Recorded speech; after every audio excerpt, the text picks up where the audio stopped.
melhor mix do Brasil. No ar, 18 horas. Notícias de Manaus, Amazonas, Brasil e do mundo. Agora na Mix. Muito boa noite para você sintonizado aqui em 100,7. É isso aí, começa agora mais um programa 18 horas. Eu e Cid Soares. Boa noite, Cid. Tudo certo, Karime? Tudo bem? Tudo certinho? Estamos esperando a Páscoa. Tá ótimo, então. Boa noite especial para quem nos acompanha também nas redes sociais, no @18 horas news. Boa noite, gente. Mix. E vamos aos destaques de hoje do 18 horas. O Brasil soma mais de 70 milhões de inadimplentes. E o Amazonas aparece em segundo lugar nesse ranking de inadimplentes, perdendo somente para o Rio de Janeiro. Feirão do pescado da Semana Santa tem peixes a partir de R$ 9,00. Ex-presidente Jair Bolsonaro presta depoimento amanhã à Polícia Federal sobre as joias recebidas da Arábia Saudita. Mix. Esses e outros assuntos você confere agora, a partir de agora, 6 horas e 3 minutos, no 18 horas de hoje, terça-feira, dia 4 de abril, e o ano é 2023. 18 horas. A crise econômica no Brasil está cada dia mais grave. O Brasil atingiu a marca de 7,5 milhões de inadimplentes. 70, exato. Obrigada, Cid. Os números são tão altos que a gente até se perde. Exatamente. 70 milhões de inadimplentes. Segundo números do Serasa, tá? Em fevereiro, mais de 433 mil pessoas foram negativadas em todo o país. É isso mesmo, Karime. Olha, o Amazonas é o segundo estado com o maior percentual de endividados. Perde só lá pro seu Rio de Janeiro, né? Pois não é? Pois é. E aqui no estado, mais da metade da população está negativada. Para ser mais exato, são 52,67% dos amazonenses que estão inadimplentes, ou seja, estão com dívidas em atraso. Pois é, tem dívidas, mas não conseguem pagar. O número é tão alto que a gente se perde e fica assustado, sem dúvida. A inflação e os juros altos, é claro, são os principais fatores que explicam esse cenário atual. Além do período desfavorável de fevereiro, que vem acompanhado aí daquelas despesas típicas de início de ano, com IPVA, IPTU e reajuste das mensalidades escolares. E o cartão de crédito continua sendo o segmento com o maior número de brasileiros inadimplentes, que representa 31,6% das dívidas. Em seguida, vem as contas básicas, como água e energia, que respondem por 21,7%, além do setor do varejo, com 11,2%. E o valor de todas as dívidas somadas em fevereiro foi de 326 bilhões de reais. Esse número é 24% maior do que o valor do mesmo período do ano passado. E ainda de acordo com o levantamento, cada brasileiro deve, em média, R$ 4.600. E mais de 4 milhões e 200 mil brasileiros puderam dar um passo importante para sair da inadimplência por meio do Feirão Serasa Limpa Nome, que aconteceu até o fim de março.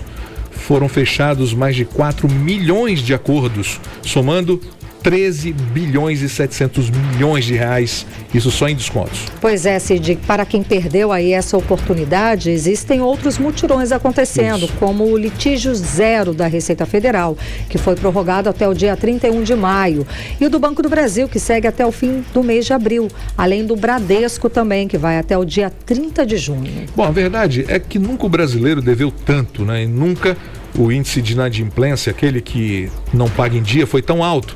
São dívidas acumuladas e não pagas com bancos, empresas de cartão de crédito, financeiras, lojas de departamento e até contas essenciais, os chamados serviços de utilidade pública como água e luz.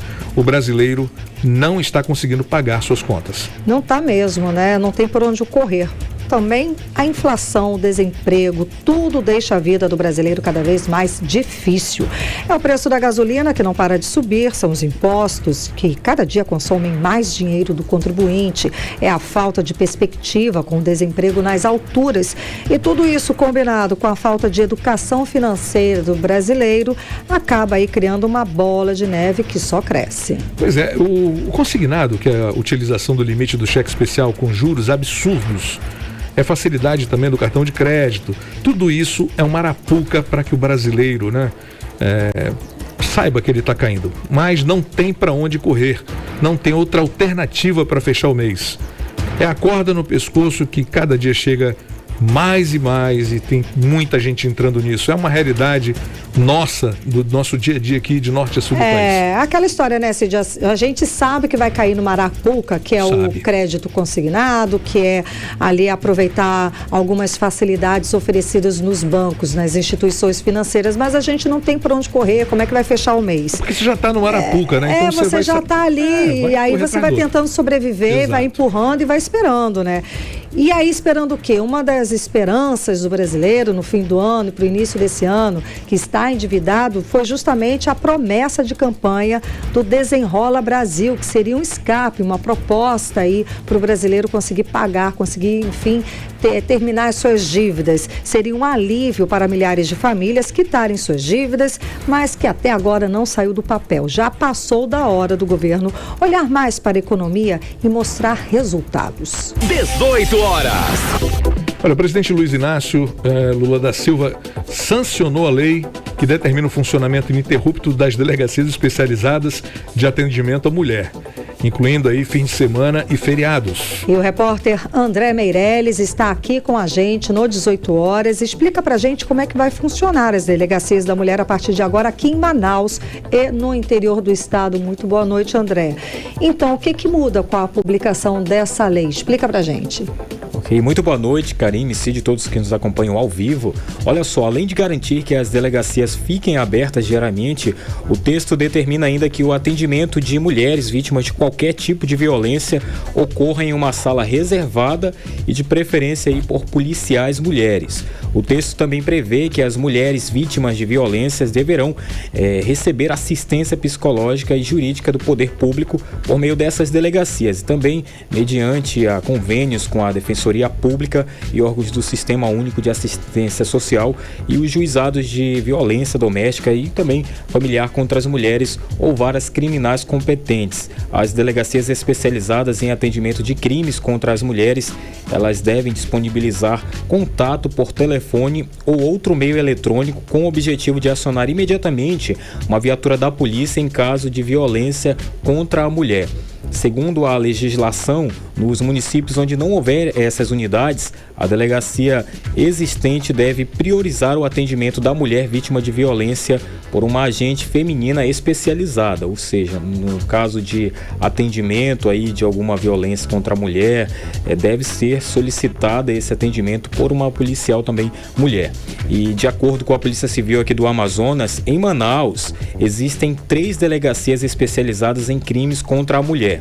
A que continuará atendendo 24 horas fica na Avenida Mário Ipiranga Monteiro, no Eldorado, né? Inclusive aos domingos, sábados, domingos, feriados aqui na cidade de Manaus. Já no interior do Amazonas, a informação da Polícia Civil é de que 61 delegacias estão funcionando aqui nos municípios do interior do Amazonas, estão aptas para atender esse tipo de crime.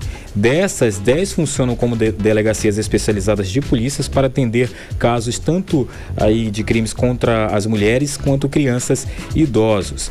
Inclusive, o presidente Lula também sancionou uma lei que cria um programa para prevenir e enfrentar o assédio sexual e a violência sexual no âmbito da administração pública direta e indireta, federal, estadual e municipal. Isso chega também aqui para a cidade de Manaus, todo o estado do Amazonas. O texto atinge órgãos públicos e entidades privadas que prestem serviços ao poder público. Agora, Karine, Cid, sobre a violência contra a mulher, é bom lembrar, após essa lei de funcionamento das delegacias 24 horas, né?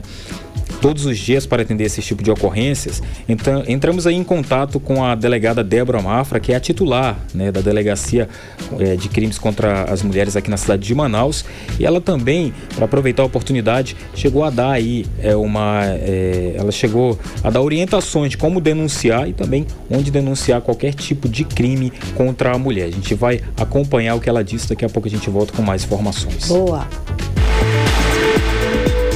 Qualquer crime contra a mulher, seja crimes sexuais ou qualquer tipo de violência à mulher, o melhor para denunciar é que a própria vítima se identifique como vítima desse tipo de crime e vá até a delegacia mais próxima de sua casa para poder iniciar um inquérito ou um procedimento policial adequado ao tipo de crime.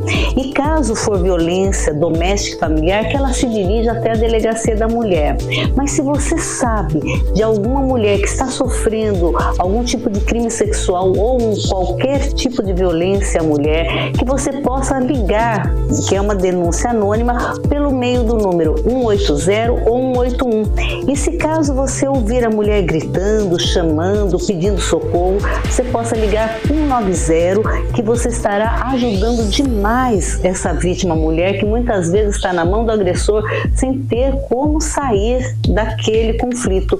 E você, como sociedade, estará ajudando muito. E a própria vítima também pode utilizar esses canais de denúncia anônima, que a Polícia Civil estará investigando e estará junto com você. 18 horas.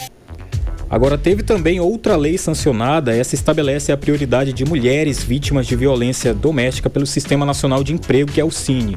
Hoje, essa prerrogativa é apenas prevista a trabalhadores resgatados de situação análoga à escravidão. Agora, a medida estabelece que essas mulheres terão direito a 10% das vagas ofertadas pelo sistema.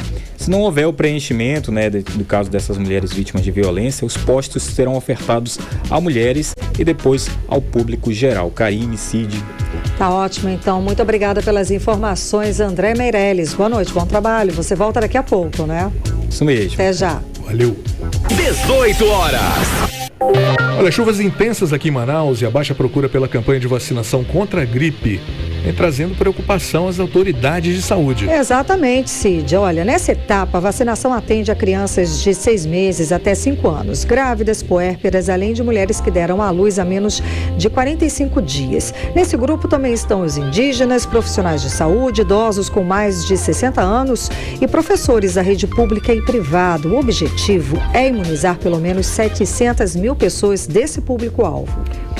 Não deveria deixar de acontecer, né? Mas pois é. Esse é o grande problema. As pessoas não estão indo se vacinar, como explica a repórter Nathalie Moraes. Nathalie.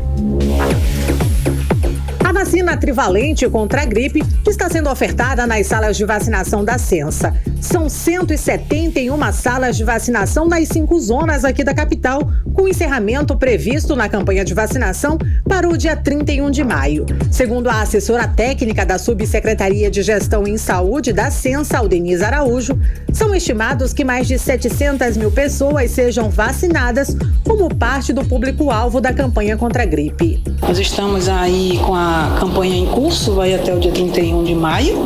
Nos grupos prioritários, nós temos aí as crianças de 6 meses a 5 anos, 11 meses e 29 dias, ou seja, menores de 6 anos. A grávida de qualquer idade gestacional, puérpera até 45 dias pós-parto, idosos a partir de 60 anos, entre outros, professores, trabalhadores de saúde, entre outros. Para facilitar o acesso dos usuários à vacinação, 9 pontos de imunização estão funcionando em horário diferenciado, de 8 da manhã até as 8 da noite, durante a semana e aos sábados, de 8 ao meio-dia. Como explica a gestora da Unidade Básica de Saúde, José Raiol, uma das unidades que atende em horário estendido. Nós estamos com a nossa sala de vacinação, ela contempla todas as vacinas, mas a partir do dia 27 nós começamos a campanha da influenza nesse ano de 2023. A nossa unidade, que é uma unidade de horário ampliado, ela funciona de 8 da manhã às 20 para a realização da vacina. A influenza ela está sendo administrada em todas as unidades básicas de saúde, já contempla todos os grupos prioritários. E nós estamos com portas abertas, esperando esse público para que nós tenhamos o alcance de todas as metas e de vacinação do público em geral. Para receber a vacina é necessário apresentar um documento de identidade com foto, CPF, Cartão Nacional de Saúde e um documento que comprove sua inclusão nos grupos prioritários. A pensionista Patrícia Amorim procurou a unidade de saúde para receber a dose da vacina trivalente e falou sobre a importância da imunização para evitar as formas graves da influenza, a gripe. É muito importante a gente tomar a vacina da gripe, né? E para a saúde mesmo da gente, que a população venha, tome a vacina, né? E você previne as doenças. A lista completa com endereços e horários das 171 salas de vacinação podem ser acessadas no site censa.manaus.am.gov.br. Nathalie Moraes para o 18 horas. Você está ouvindo 18 horas. E o presidente Lula confirmou viagem para a China agora no mês de abril. Ele fica do dia 11 até o dia 14. Lembrando que em março o presidente cancelou essa viagem por causa de uma pneumonia. Mas agora a confirmação da nova data, né? Os governos aí dos países já articulam qual vai ser a programação do presidente para poder anunciar isso oficialmente. E para falar mais sobre essa viagem, vamos chamar agora o nosso correspondente em Brasília, o jornalista Carlos Eduardo Matos. Cadu, chega junto. Cadu, boa noite, seja bem-vindo. Então, Lula teria convidado presidentes da Câmara, Arthur Lira, e do Senado, Rodrigo Pacheco, para ir com a comitiva presidencial até a China, não é isso mesmo? Boa noite, Cadu. É isso mesmo, Karime. Boa noite para você. Boa noite, Cid Soares. Boa noite, ouvintes do programa 18 horas. Arthur Lira e Rodrigo Pacheco estão na lista VIP do presidente Lula, Karime, que cumpre a agenda oficial com o governo chinês no próximo dia 11. Nessa lista estão 28 deputados federais e 7 senadores. Não tem ninguém da bancada do Amazonas, Karime, nem mesmo o senador Maraziz, que faz parte da tropa de choque do governo lá no Senado. Apesar de toda a expectativa em torno da visita de Lula à China, até porque as grandes decisões do governo estão sendo adiadas para depois dessa viagem, né? Essa agenda internacional não está totalmente fechada até o momento, viu? A informação que se tem por enquanto é que Lula pretende tratar de assuntos ligados ao agronegócio e às telecomunicações. A China é o maior parceiro comercial do Brasil, a gente sabe, mas isso traz muitas consequências aos brasileiros, principalmente no preço dos alimentos. Uma contrapartida seria as telecomunicações. Empresas chinesas estão no Brasil implantando a internet 5G, não é de graça, claro, tem um valor bilionário nessa história, para ajudar o nosso país a modernizar a indústria e o comércio. Seria uma via de mão dupla, peronomútil, viu? E outro tema que estaria na agenda do presidente Lula, Karine, seria o crédito de carbono. O Brasil tem um grande potencial de negócio nesse setor de créditos de carbono por causa da Amazônia. E o Brasil pode vender muitos créditos para a China, ou seja, pode ser um novo e também bilionário segmento de mercado, viu? E a Amazônia está aí, resistindo, sendo preservada em boa parte de seu território, né, com a ajuda da Zona Franca de Manaus, que opera com baixo carbono e gera muitos empregos, desenvolvimento, enfim. É uma pena que não tenha nenhum parlamentar do Amazonas nessa comitiva que parte para a China no próximo dia 11. Karime Cid Soares. Cadu, foi sancionado aqui, amanhã o presidente Jair Bolsonaro, que vai prestar depoimento para a Polícia Federal sobre as joias recebidas da Arábia Saudita. A situação do Bolsonaro está semelhante àquela do Donald Trump, ex-presidente dos Estados Unidos, que hoje se tornou réu na justiça americana, fato inédito, inclusive. Como é que fica isso aqui? É semelhante no sentido de que são duas lideranças da direita conservadora. Perfeito. E ambos respondem a processos criminais, né, Cid? A diferença é que Trump se tornou réu hoje, como você disse, por crimes financeiros cometidos durante a campanha. E Bolsonaro é investigado ainda por crimes cometidos quando ele era presidente da República. O fato é que esses dois nomes aí estão passando por momentos difíceis, tendo que responder por seus atos perante as autoridades. Falando em Bolsonaro, Cid, amanhã vai ser um dia muito importante para ele, porque é dia de depoimento na Polícia Federal, naquele caso das joias dadas de presente pelo regime da Arábia Saudita. A gente sabe que Bolsonaro e a esposa dele, a Michele, receberam muitos presentes, né? Presentes milionários, né? Além de colares, receberam relógios, caneta, abotoadura, pistola, metralhadora, enfim, foram tantos presentes que o assessor teve que pagar bagagem extra para voltar ao país, né?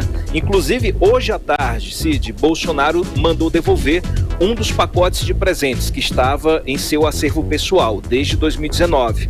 A ordem de devolução partiu do Tribunal de Contas da União, ou seja, Foram devolvidos o relógio, a caneta, as abotoaduras, as armas, né, já foram devolvidas anteriormente.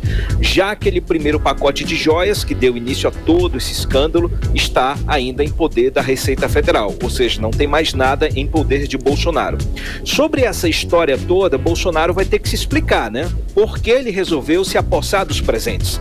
Já que a lei é clara ao dizer que, quando um presente de um chefe de Estado é dado ao presidente do país, o presente pertence ao povo e não à pessoa do presidente da República, né? E ele também vai ter que dizer quais foram as contrapartidas do governo brasileiro à Arábia Saudita. Afinal de contas, o valor dos presentes mostram claramente uma gratidão imensa por algum acordo que fora realizado na época, né? Toda essa situação, Cid, repercute de forma bastante negativa, não só para Bolsonaro, mas também para o PL, o partido do qual ele é agora presidente de honra. Bolsonaro tem a missão de alinhar a oposição e de fortalecer o partido nos municípios. A gente já vem falando sobre isso bastante. Só que diante de tantos processos criminais, né, que são ao todo 16 processos, Bolsonaro segue falando ainda para uma bolha. As pessoas que o apoiam, e isso com pouquíssima possibilidade, com pouquíssima credibilidade para ele avançar para fora dessa bolha. Até porque quem não é petista, Cid, e apoiou o atual governo nas últimas eleições, de fato está decepcionado no momento, mas ainda não mudou de voto por enquanto. Mas esse cenário aí pode mudar com certeza nos próximos meses, digamos assim. Cid Soares e Karime. Cadu, foi sancionado o projeto de lei de autoria do deputado capitão Alberto Neto, que dedica 10% das vagas oferecidas pelo Sistema Nacional de Emprego que sejam direcionadas para mulheres vítimas de violência doméstica. O assunto André Meirelles também adiantou aqui pra gente agora há pouco. Mas explica pra gente, agora é lei, já tá valendo? Karime, a gente falou sobre esse projeto aqui no 18 Horas, né, quando ele havia sido aprovado na Câmara. No mês passado, quando a bancada feminina negociou a votação de projetos de interesse das mulheres, o PL do capitão Alberto Neto entrou nessa lista, o PL que eu digo é o projeto de lei, tá? Do deputado capitão Alberto Neto, entrou na lista de prioridades do Senado e acabou sendo aprovado por causa do mês das mulheres.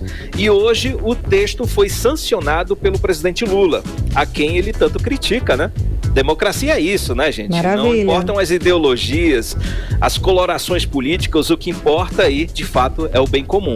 E esse projeto é muito importante, viu, Karime? Ele obriga o Cine, que é o Sistema Nacional de Emprego, a priorizar 10% das vagas para as mulheres vítimas de violência doméstica. Por quê?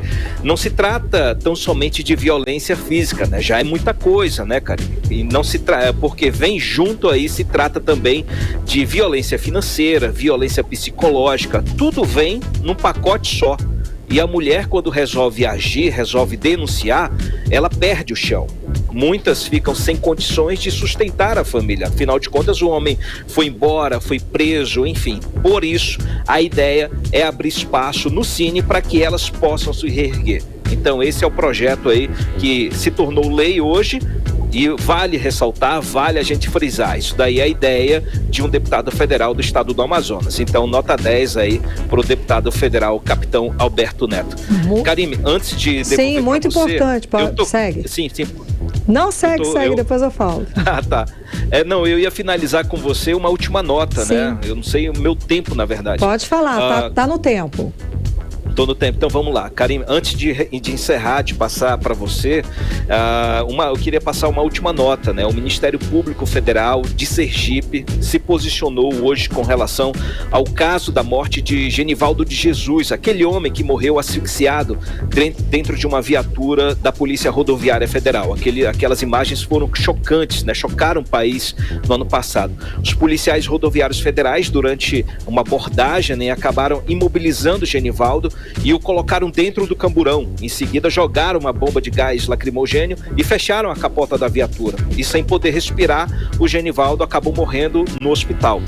O Ministério Público Federal pede que a União pague 128 milhões de reais de indenização. E esse valor se refere à reparação do dano moral coletivo e dano social sofridos pela população negra e pelo povo brasileiro de modo geral. Ou seja, uma análise mais ampla, mais macro, ela sai do escopo da família da vítima, né?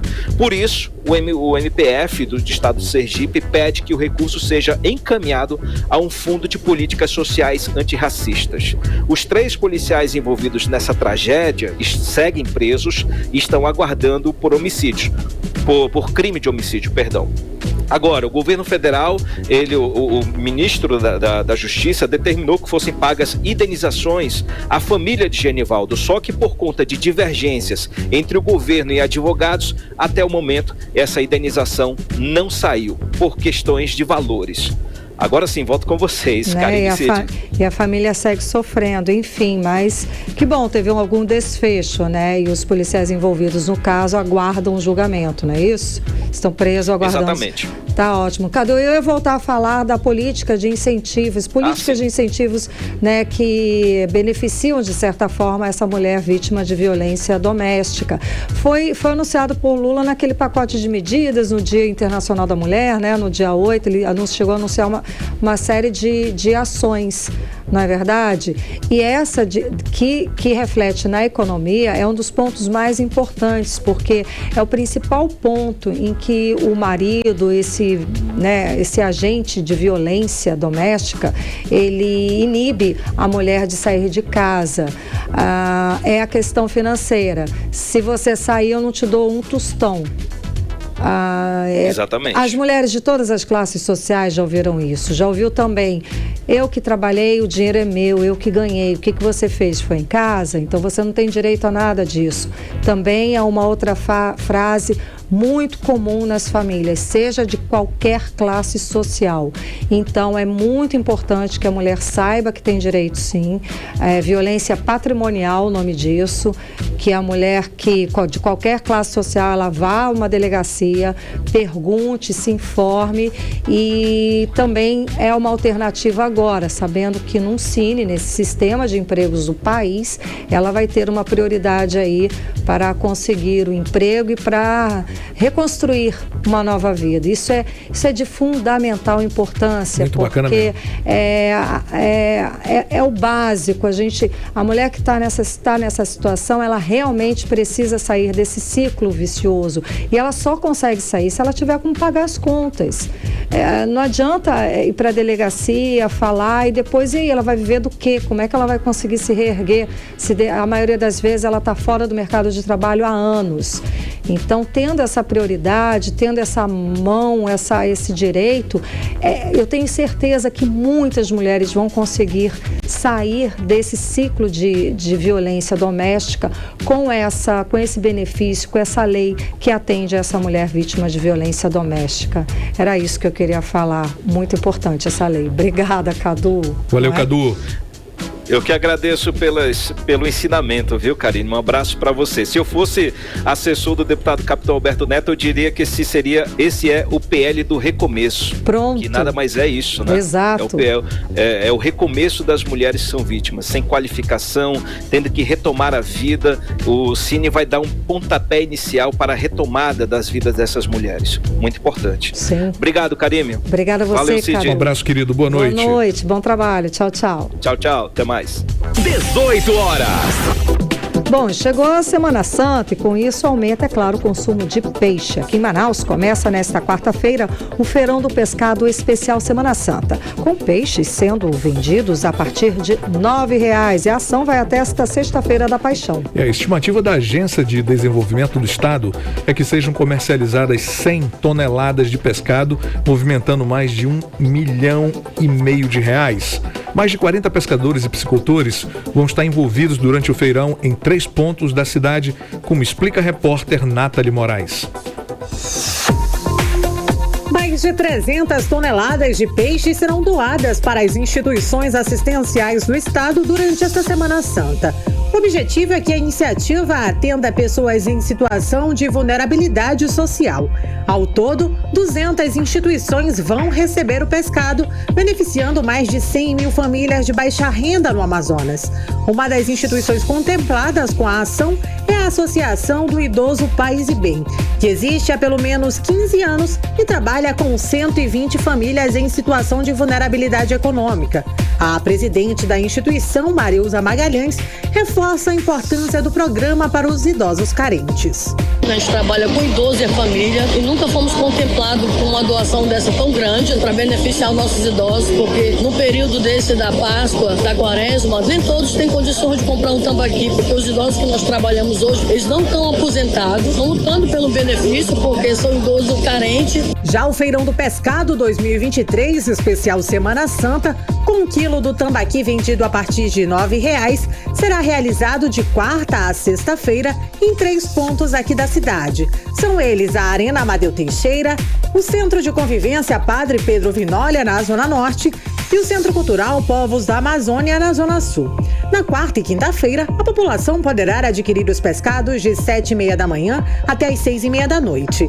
Na Sexta-feira Santa, as vendas vão de 7h30 ao meio-dia. A presidente da Agência de Desenvolvimento Sustentável aqui do Amazonas, Michele Bessa, destacou o incentivo à piscicultura local. 4,5 milhões de reais através da ADS está adquirindo esse pescado de piscicultores aqui da região metropolitana. Com certeza é um recurso que está fomentando aí a cadeia produtiva, ajudando esses piscicultores, incentivando a atividade. Mais de 40 piscicultores devem participar do feirão. A estimativa é que sejam comercializadas mais de 100 toneladas de pescado durante os 3 dias, movimentando mais de 1,5 milhão na economia local. Além do Feirão do Pescado, as tradicionais feiras de produtos regionais da ADS também vão comercializar frutas, hortaliças e farinhas. Nathalie Moraes para o 18 horas. Você está ouvindo 18 horas.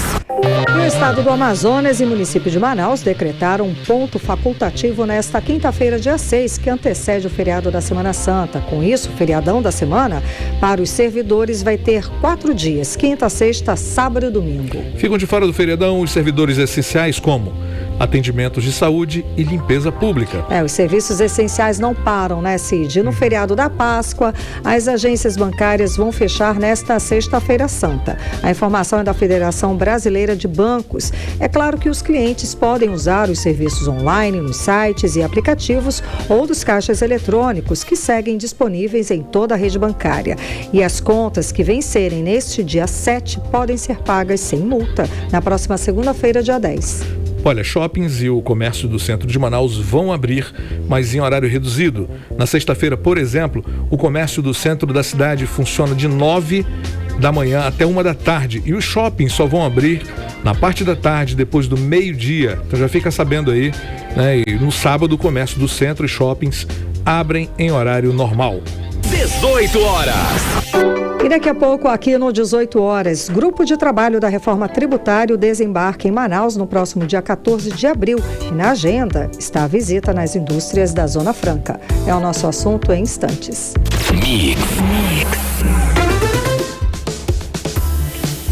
Bom, agora vamos conferir a previsão do tempo para este fim de semana com Karine Leão. Previsão do tempo. Para amanhã, quarta-feira, a previsão é de sol e aumento de nuvens de manhã, com pancadas de chuva à tarde e à noite. A mínima prevista é de 24 graus, a máxima pode chegar a 32 graus.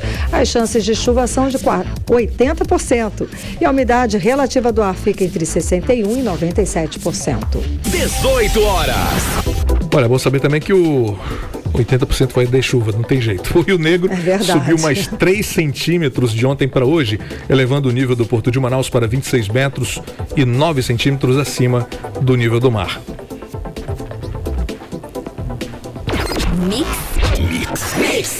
E a arrecadação do governo do Amazonas caiu 11,1% nos 3 primeiros meses de 2023, em comparação com o mesmo período do ano passado. É isso mesmo, aí foi um caso raro, né? Desde que o governador Wilson Lima assumiu o governo do estado. Vamos saber o que mais contribuiu para essa queda de arrecadação na reportagem de André Meirelles. A arrecadação do ICMS no Amazonas caiu 11,1% até março deste ano, na comparação com o mesmo período do ano passado. Os dados estão registrados no portal da transparência da Cefaz Amazonas. Conforme os dados, de janeiro a março de 2023, foram arrecadados mais de 6 bilhões e 700 milhões de reais, contra mais de 7 bilhões e 48 milhões de reais em 2022. Um levantamento realizado pela Associação Nacional das Associações de Fiscais de Tributos Estaduais mostra que o Amazonas perdeu 241 milhões e 100 mil reais em arrecadação do ICMS no segundo semestre do ano passado. Para a economista Michele Aracati, o principal fator que influenciou a queda de arrecadação foi a lei federal sancionada pelo ex-presidente Jair Bolsonaro. A queda da arrecadação é comumente observada nos primeiros meses do ano. E no caso de 2023, a lei federal sancionada pelo ex-presidente teve um impacto ainda mais negativo na receita pública. A queda da arrecadação influencia diretamente nas contas públicas e reduz as possibilidades de investimentos em setores estratégicos, em especial quando se fala aí de programas de transferências de renda que atendem os mais vulneráveis. Acredito que no próximo trimestre já teremos a recomposição das perdas da arrecadação em todas as esferas públicas, o que possibilitará novos investimentos. No total, os estados brasileiros perderam mais de 44 bilhões de reais no período, apesar da alta dos tributos verificada no ano passado devido ao crescimento da economia e da inflação alta que mantém os preços elevados. André Meirelles para o 18 Horas. Você está ouvindo 18 Horas. E hoje o nosso entrevistado é o deputado federal do Amazonas, Saulo Viana, do União Brasil, que faz parte do grupo de trabalho da reforma tributária. Muito boa noite, deputado. Seja bem-vindo ao 18 Horas. Tudo bem? Então, qual é a sua expectativa para a visita dos parlamentares ao Polo Industrial aqui de Manaus, prevista para agora, dia 14 de abril? Boa noite a todos os ouvintes. É importante essa visita que foi apresentada através de um requerimento para que os deputados que compõem o grupo de trabalho, que eles possam conhecer, né, a Zona Franca de Manaus, possam conhecer o polo industrial, o que a gente fabrica aqui, os empregos que são gerados, para que a gente possa desmistificar isso que é vendido lá fora, de que a Zona Franca de Manaus é uma grande maracutaia. Então a gente vai ter uma oportunidade para mostrar a importância que tem o nosso polo industrial para o estado do Amazonas, para a cidade de Manaus, os empregos que são gerados, a tecnologia que é empregada, tudo que é produzido aqui, que o resto do Brasil todo consome, e a gente vai aproveitar bastante essa visita para poder vender a importância da Zona Franca, que a gente possa garantir dentro do texto final da PEC, da reforma tributária, a manutenção das excepcionalidades da nossa Zona Franca de Manaus. Principalmente na questão da ecologia, né, da sustentabilidade do modelo econômico. Acho que essa é uma questão que eles sabem muito pouco, não é, deputado? Exatamente. E assim, esse nosso modelo, né, a nossa Zona Franca, é o único modelo que tem incentivos fiscais que dá essa contrapartida não apenas para o país, nem para o Amazonas, mas para o mundo, que é a preservação e a conservação da nossa floresta em pé. Deputado, o senhor acredita que a reforma tributária saia ainda este ano ou isso fica para o próximo ano? Sim, é claro que isso são fatores que são alheios à nossa vontade. Claro. Né? Existe hoje um esforço concentrado da Câmara, do Congresso como um todo, para que possa ser definitivamente resolvida a questão da reforma tributária. Ela é muito importante para o país, né? Nesse momento que a gente está vivendo hoje, de retomada depois pandemia, da necessidade da economia de crescer, de gerar esse emprego, de gerar renda para o país. A reforma tributária ela vem no momento que é crucial, porque através da reforma tributária, uma série de outras ações que são planejadas pelo governo para que possa estimular a economia, elas possam acontecer. Então a reforma tributária ela é muito necessária, existe hoje uma vontade muito grande do Congresso. É claro que eu digo muito isso, a reforma ela é complexa e ela é técnica, essa discussão, mas o veredito final é político. Então, assim, claro, depende de uma articulação política muito grande, né? O governo está muito interessado nisso, porque ele é o grande beneficiado. E, assim, eu posso dizer, até por fazer parte do grupo de trabalho, eu acredito que dessa vez a gente possa caminhar, talvez não com a reforma que seja a necessária, mas a reforma que será possível. Uma boa resposta. Agora, na sua análise, né, a gente falou agora do grupo de trabalho que vem aqui visitar e conhecer a Zona Franca de Manaus. Qual o ponto mais fraco da Zona Franca de Manaus que precisa ser trabalhado e explicado para esse grupo, ou até para todo o país, para que a Zona Franca, o modelo da Zona Franca consiga passar ileso nessa reforma? É muito que eu te falei, é que o que acontece? Hoje existe a gente perde na guerra da comunicação. Sim. Infelizmente, primeiro que as pessoas entendem lá do Sul e Sudeste que não tem necessidade de ter indústria no local tão distante do grande centro consumidor do país. Né? Segundo, que eles acham também que aqui, na verdade, as empresas que estão aqui instaladas, eles apenas usam esses incentivos fiscais para poder apenas embalar os produtos que já vêm pronto, quando não é a verdade. Então a gente perde muito nessa questão da guerra da comunicação e assim existe, de certa forma, um grande ciúme por conta, né, da Zona Franca. Né, por conta de que esses incentivos fiscais, essas grandes indústrias que são instaladas aqui, que poderiam estar em outros lugares do país, e acaba que a gente perde também por conta da baixa representatividade, por conta da nossa população. Nós somos apenas 8 deputados federais, né, e aí a gente tem toda essa guerra que constantemente todos os parlamentares que já passaram pelo Congresso, eles lutam para que possa se manter a Zona Franca. Então, assim, como eu disse, a gente precisa, na verdade, mostrar para o resto do país a importância que tem a Zona Franca, não apenas aqui para o nosso estado do Amazonas, nem para a nossa cidade de Manaus, mas para o Brasil, por conta dos empregos que são gerados, por conta de estudos oficiais que mostram que a renúncia fiscal que é cedida às empresas aqui instaladas retorna-se para os cofres do governo federal mais do que é concedido.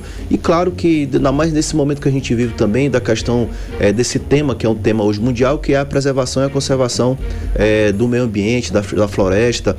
Então a Zona Franca de Manaus, ela dá também essa outra contrapartida, que é a manutenção. Esses empregos que nós temos aqui faz com que os homens e as mulheres do Amazonas não tenham que serem pedradores da floresta, né? Não tenham que devastar a nossa floresta, faz com que o Estado tenha uma arrecadação que possa investir no interior. Enfim, é um conjunto de fatores que faz com que o nosso modelo seja um modelo exitoso e possa ajudar o Estado do Amazonas e o Brasil. Ou seja, eles não sabem nem o que é a Zona Franca de Manaus. Muitos não sabem, infelizmente. Muitos não sabem mesmo.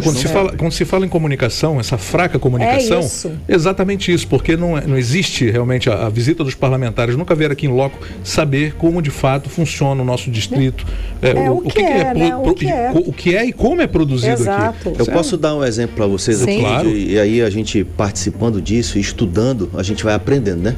Eu vou dar um exemplo para vocês.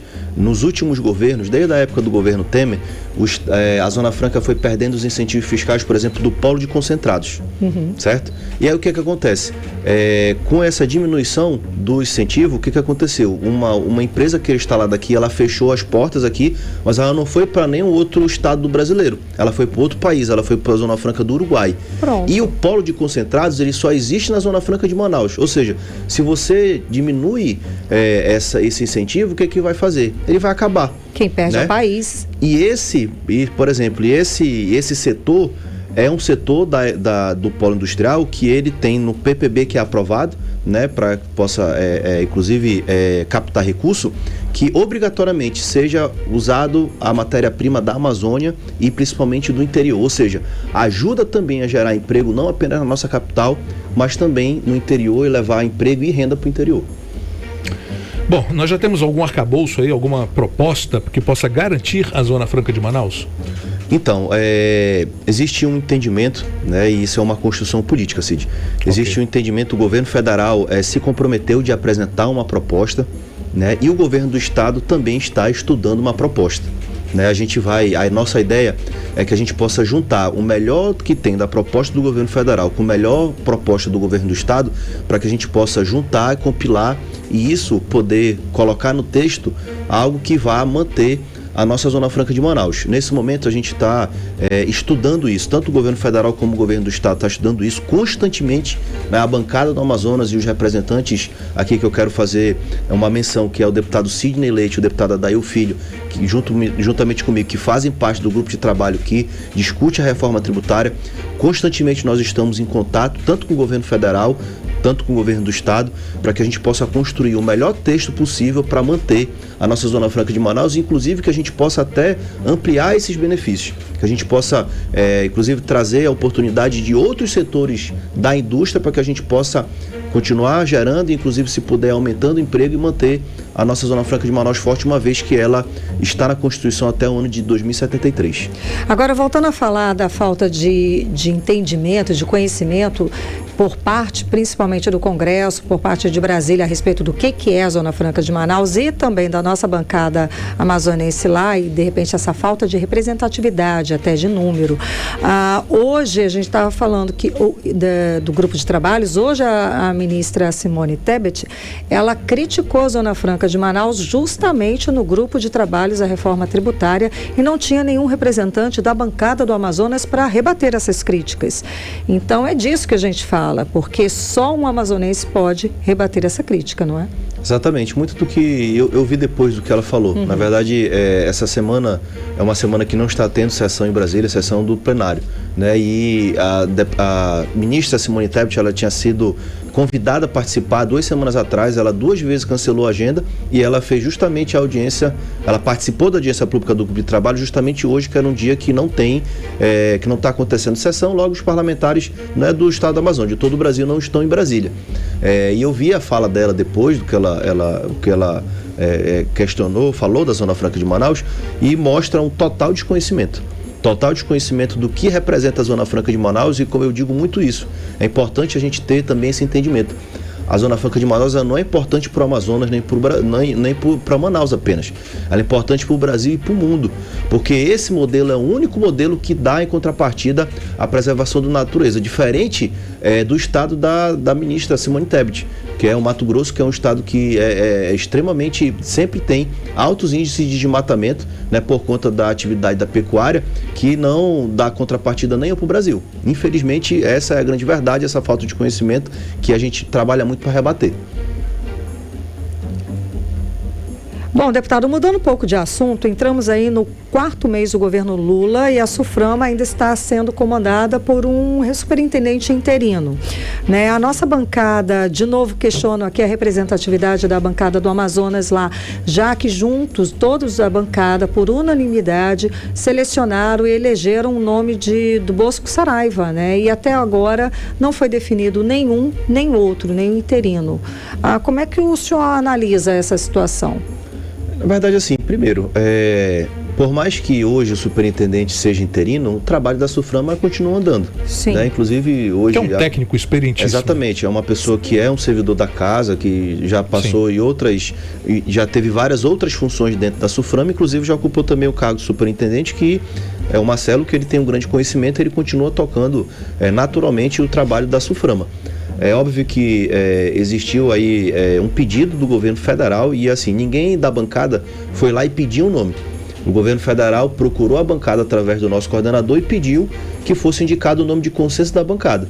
E a bancada, em consenso, indicou o nome do ex-deputado federal Bosco Saraiva, que também é um homem extremamente experiente, que tem um conhecimento muito vasto do Amazonas, e foi o nome dele que foi indicado. Agora sim, essa atribuição, a prerrogativa de nomear o superintendente é do governo federal, né? Da nossa parte, foi uma solicitação que foi feita e cordialmente nós respondemos com o nome de consenso do deputado Bosco Saraiva. É claro que, como a gente fala de política, existe ali por trás, né, nos bastidores, aquele puxa-encolhe, né? Que a política é aquela máxima, né? Quem está dentro não quer sair, quem está fora quer entrar. Então, assim, existe outros partidos, existem pessoas que estão, né, puxando muito para trás por conta dessa indicação.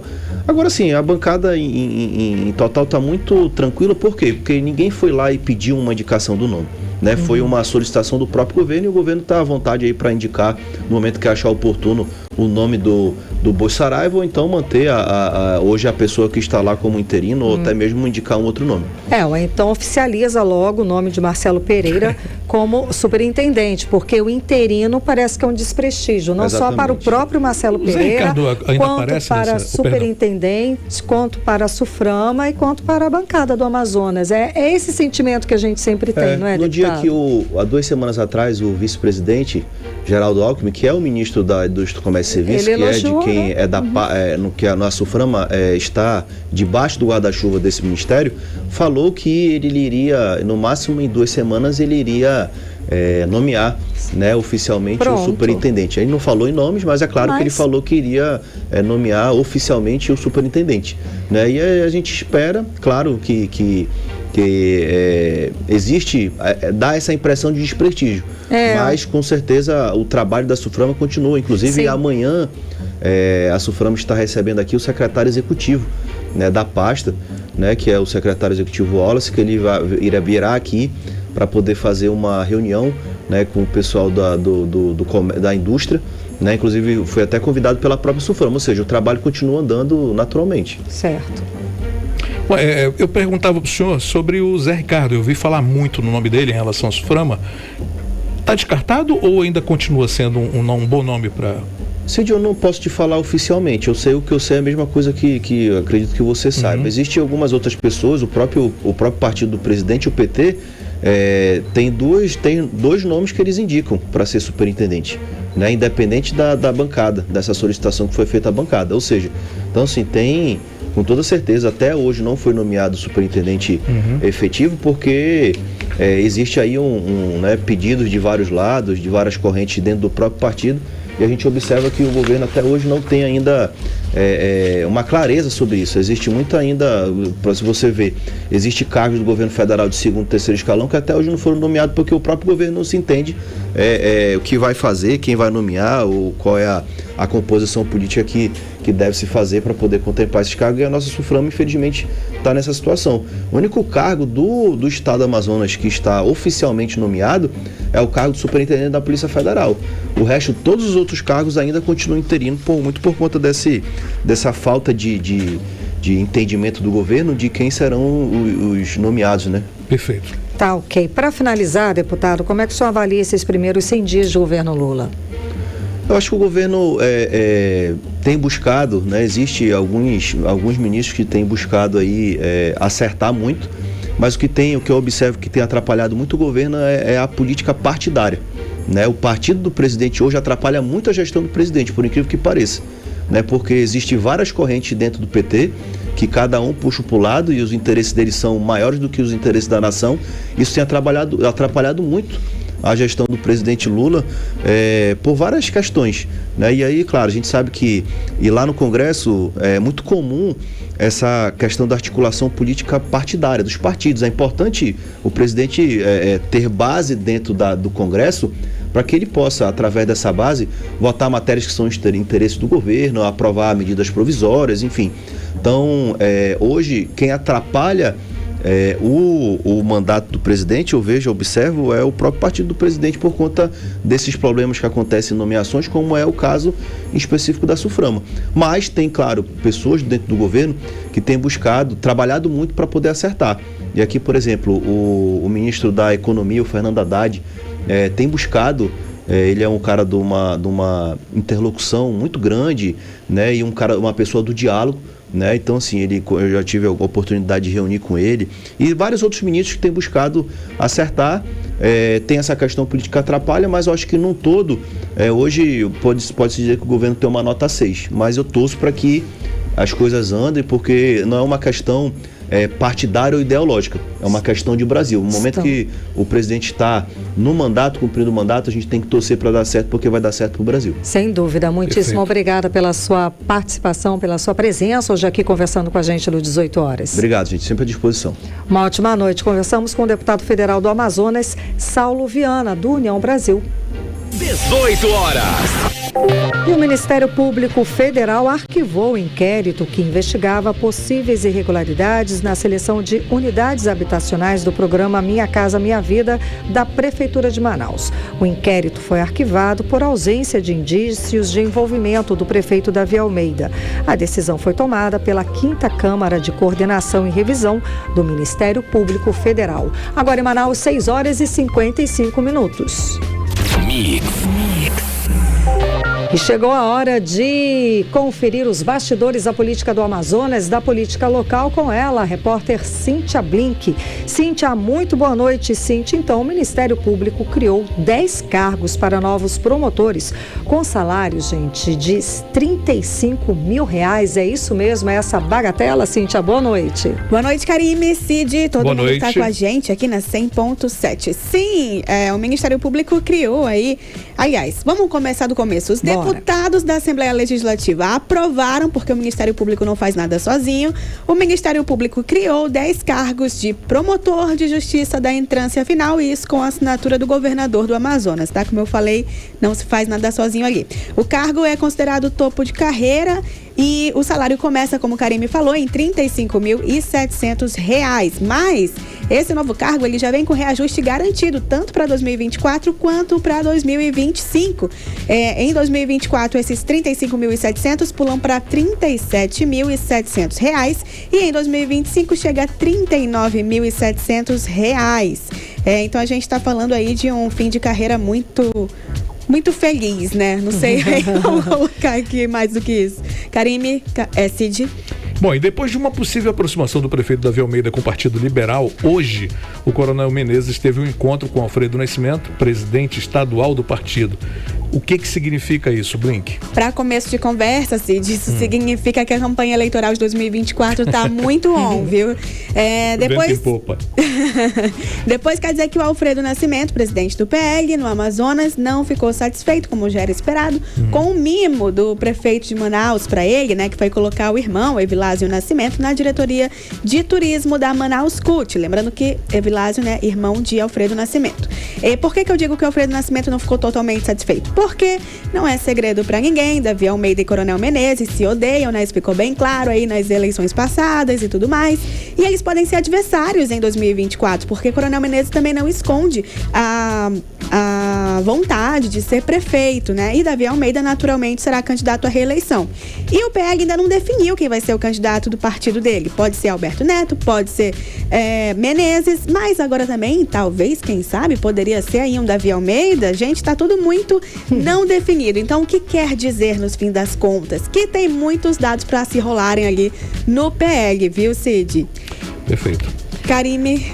Blink, o seguinte, para variar, hoje teve confusão na Câmara Municipal. Conta pra gente, Cíntia. Sim, confusão porque o vereador Rodrigo Guedes foi alvo de muitas críticas. A sessão nessa terça-feira da Câmara Municipal de Manaus. Ele estava em harmonia com os vereadores, o que foi inédito, porque ele costuma ser de oposição tanto para a prefeitura quanto para a própria Câmara, mas dessa vez ele fez ali um requerimento para discutir a contratação de mediadores escolares para estudantes de autismo na rede municipal, e esse requerimento foi derrubado. Guedes, então, colocou isso nas redes sociais em um ar de denúncia, falando que os outros vereadores impediram disso ir para frente.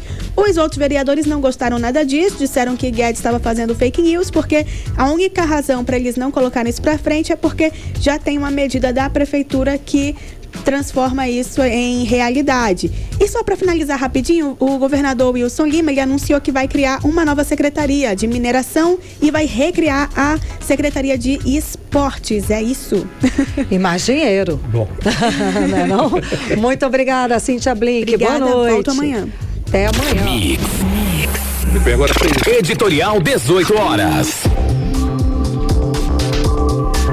São muito graves as denúncias do ex-superintendente da Polícia Federal no Amazonas, o delegado Alexandre Saraiva, em entrevista à imprensa nacional nesta segunda-feira. Ele afirma que a destruição da Amazônia é fruto de organização criminosa. O título do livro que ele lançou é Selva, Madeireiros, Garimpeiros e Corruptos na Amazônia Sem Lei. O livro trata sobre a maior apreensão na história, com volume suficiente de toras para encher mais de 7.000 caminhões. O inesperado para os leitores é que ele diz que a destruição ambiental não tem um vilão de sempre, o agronegócio, mas o crime organizado. O delegado afirma que a destruição é promovida por uma organização criminosa sofisticadíssima, com tentáculos nos governos e até no exterior com a máfia italiana. E Alexandre Saraiva acusa: madeira retirada ilegalmente na Amazônia está financiando políticos em Brasília. As declarações precisam ser investigadas com profundidade para que o Brasil, um dia, possa saber todos os tentáculos usados para a destruição da floresta. 18 horas. Agora 7 horas em ponto, gente. O 18 horas fica por aqui. Obrigada pela sua companhia. Cid Soares, boa noite. Boa noite e até amanhã. Um beijo, até amanhã. Você ouviu 18 horas. As notícias do Brasil e do mundo. De volta amanhã.